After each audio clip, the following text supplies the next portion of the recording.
Salam sejahtera bagi kita sekalian, para sahabat pendengar Renungan Harian Carpe Diem dari HKBP Bumi Anggrek, Resort Bumi Anggrek, Bekasi.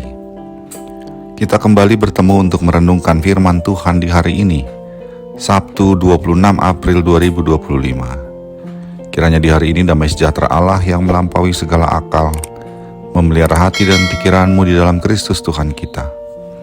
Marilah kita memulai perenungan firman Tuhan dengan menyanyikan buku ND nomor 492, bait yang pertama dan yang kedua.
Firman Tuhan untuk kita renungkan hari ini adalah yang tertulis dalam Galatia 4 ayat 28. Dan kamu saudara-saudara, kamu sama seperti Ishak adalah anak-anak janji. Demikianlah firman Tuhan.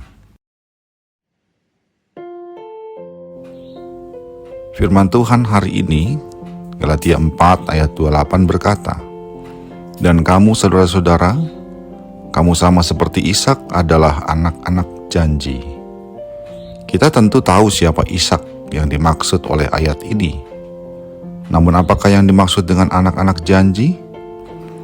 Ayat ini tidak dapat kita pahami jika kita tidak membaca paling tidak dari ayat 21 hingga 31, serta memiliki pengetahuan dasar tentang tema besar dari surat Paulus kepada jemaat di Galatia. Melalui suratnya, Rasul Paulus ingin mengingatkan kembali jemaat Galatia bahwa keselamatan tidak didapat karena melakukan hukum Taurat, melainkan oleh karena iman kepada Kristus. Orang-orang yang mengandalkan perbuatannya berdasarkan Taurat untuk mendapat keselamatan, sesungguhnya adalah orang-orang yang berada di bawah perhambaan. Sedangkan Kristus telah memerdekakan orang percaya dari kuk perhambaan Taurat melalui kematiannya di kayu salib dan kebangkitannya di hari yang ketiga. Untuk membedakan orang yang diperhamba di bawah hukum Taurat dan orang yang telah dimerdekakan oleh Kristus, Rasul Paulus menggunakan analogi anak-anak Abraham, yaitu yang lahir dari Hagar hambanya dan yang lahir dari Sarah, perempuan merdeka yang adalah istrinya. Anak yang lahir dari Hagar diperanakkan menurut daging, sedangkan Ishak yang lahir dari perempuan merdeka yaitu Sarah diperanakkan karena janji, yaitu janji Allah kepada Abraham dan Ishak tentang keturunan mereka yang banyak. Dan karena itu, orang-orang percaya adalah anak-anak yang diperanakkan karena janji, sebab bukanlah hamba dari dosa dan hukum Taurat, melainkan seperti Sarah yang adalah orang merdeka.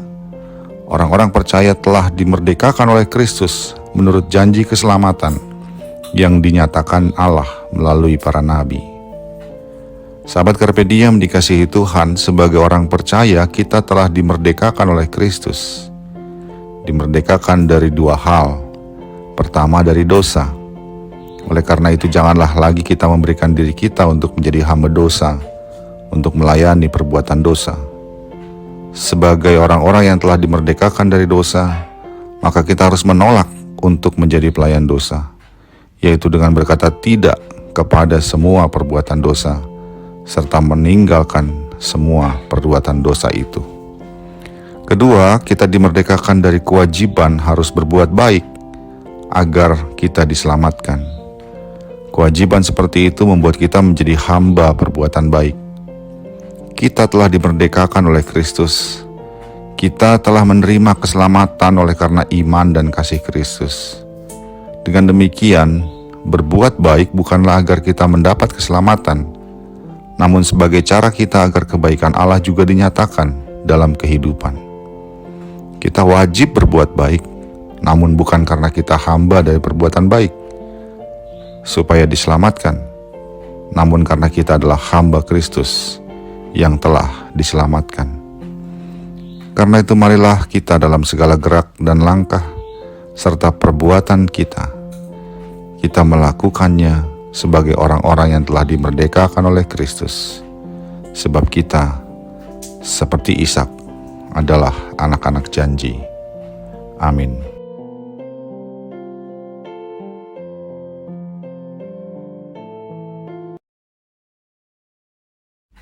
Marilah kita berdoa. Ya Allah Bapa kami, terima kasih untuk kasih-Mu, sehingga kami boleh menerima keselamatan oleh karena iman kepada Kristus.